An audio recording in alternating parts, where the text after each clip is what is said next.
You know, recently I was sort of reminiscing with a friend of mine, and one of the things I really, we were just talking about what we've done in life, or for work and all that, and I was just saying I'm so grateful, having been a craftsman since in the late '60s.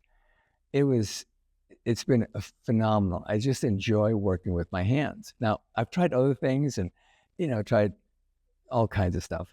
And when I was younger, I was getting bored really fast. And when looking back on it, it was a good thing to experience, but I think I should have stuck with crafting. The truth is, all those things I tried, they turned out to be work. Whereas when I was working with my hands and crafting, oh my gosh, I gotta tell you, that is satisfying. Like, I'd go home, I'd think about it, and I was even kind of looking forward when I get up in the morning to get back to the project, because I had some ideas around it.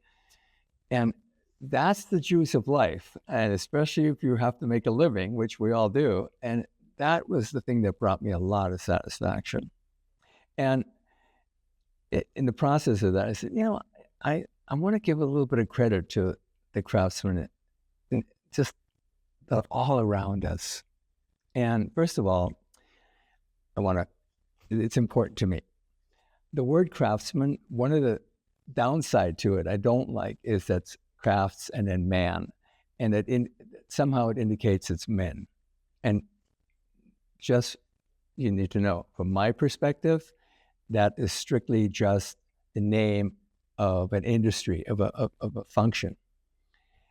It has a huge amount of women and men, both equal in many ways, that are craftspeople and craftspersons. But craftsman is the term we use, you know what I mean? So, and I've come across so many. I mean, it's amazing, some of the women that I found, that their ability to create and to make things that are really not just functional, but artistic. And speaking of that, there's a fine line between crafting or craftsmanship and fine art.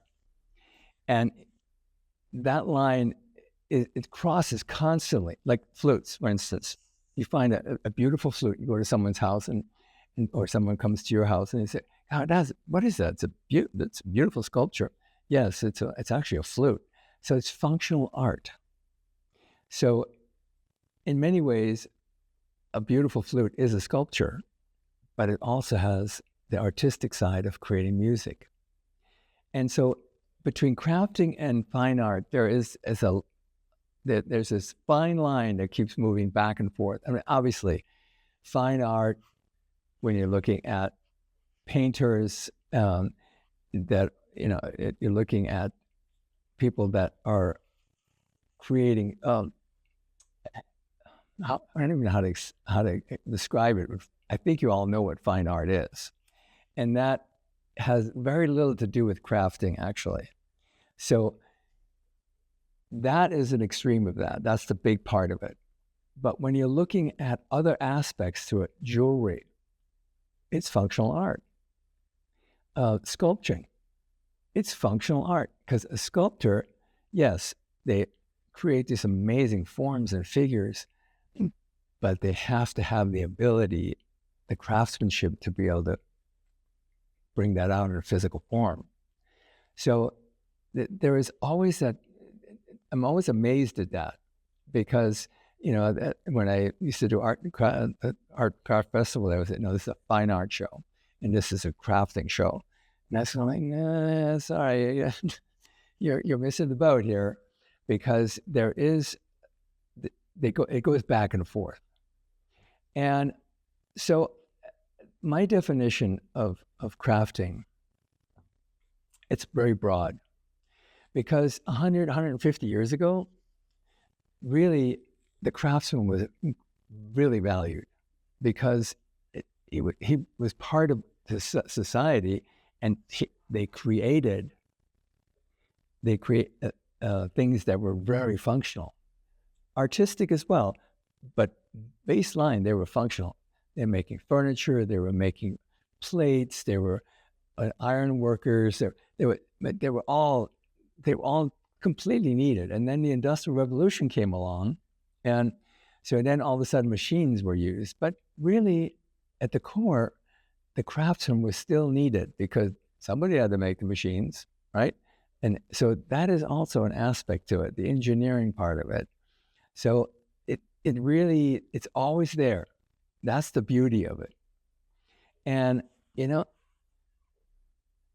I have to tell you, I don't think AI will ever take that over. It won't, because that's part of our DNA. That's our creative aspects. AI, you feed it data, and it manipulated and it changed, give it, boom, here you go. It's free. Didn't take any time.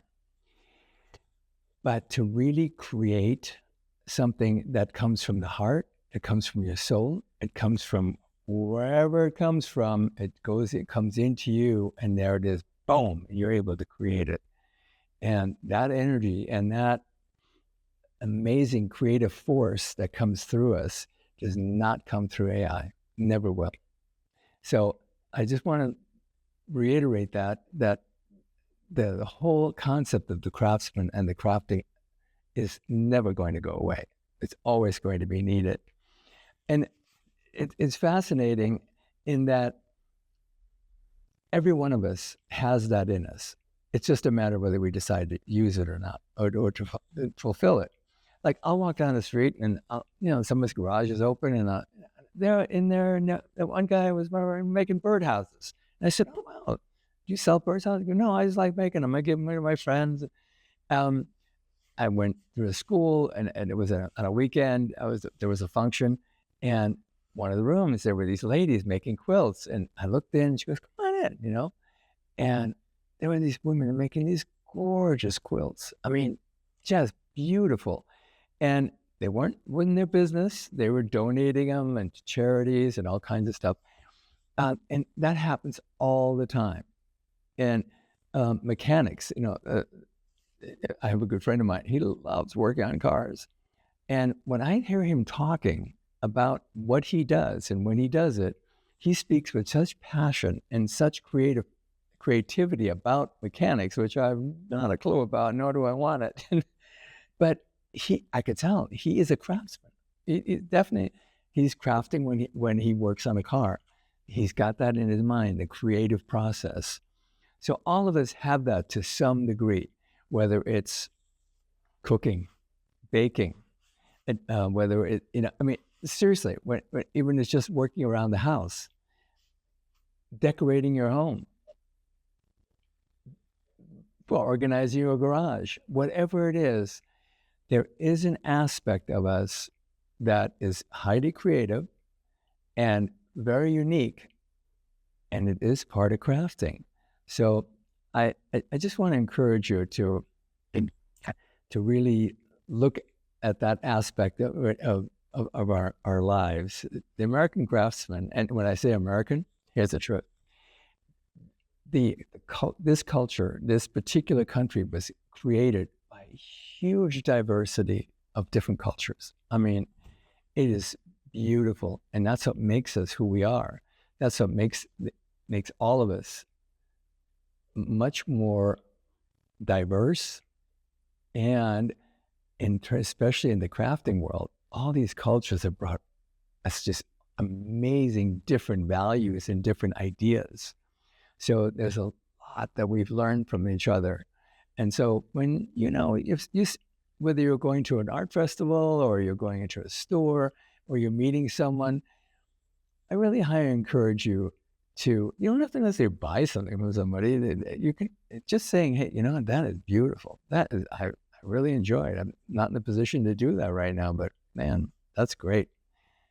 When I hear that, it's like, it fills my heart, and it also satisfies my need to want to contribute to society. So don't be shy about that. Whenever you have an opportunity, pat a craftsman down her back.